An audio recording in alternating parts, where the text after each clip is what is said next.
Salutare! Am și o întrebare. Puteți să deschideți orice mașină și orice garaj cu acest stick? Da, și de ce și cum funcționează o să aflați imediat.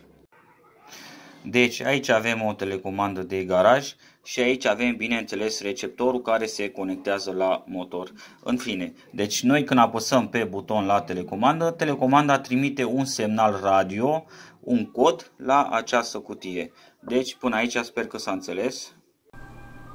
Am intrat pe Google și am scris aici RTL2832U. Ne dă niște stick-uri. Ce sunt stick-urile ăștia de fapt? DVB-T, deci prins posturi de televiziune digitale. Ok, nu asta mă interesează pe mine. Dacă apăsăm pe stick-ul ăsta, îl vedem cum arată. Ok, e frumos, e albastru. Ok, aici în dreapta vedem foarte important 25 de MHz până la 1760 de MHz. Mie îmi trebuie undeva în acest videoclip să bată pe la 403 MHz pentru telecomanda de garaj. Okay.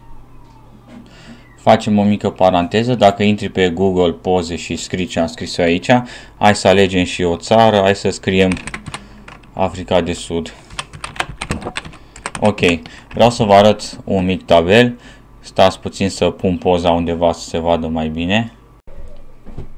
Deci în poza asta vreau să vă arăt decât că fiecare lucrează pe o anumită frecvență sau pe o frecvență între și între, cum ar fi avioanele, cum sunt telefoanele, între atâția și atâția megahertz.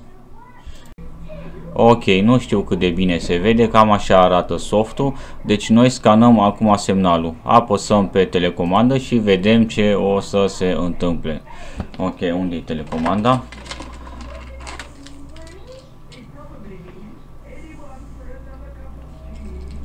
Am apăsat pe start și uitați, am primit un semnal. Ok, haideți să deschidem semnalul cu alt program, să vedem cum arată semnalul ăsta de l-am capturat noi.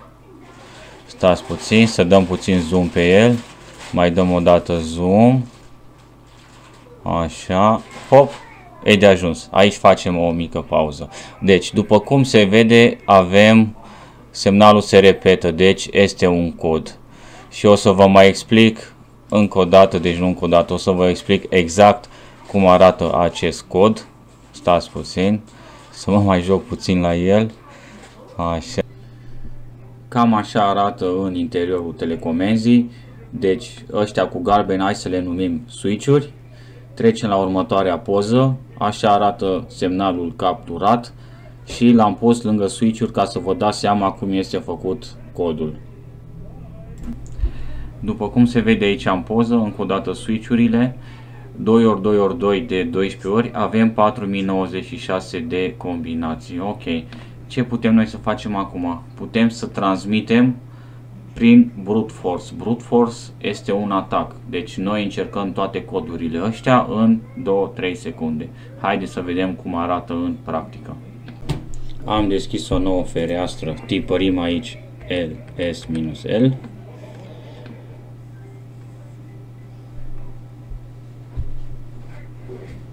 Și după cum se vede, fiți atenți jos în stânga la switch-uri, se încearcă toate codurile. Vreau să vă zic că am avut succes și cutiuța a făcut click.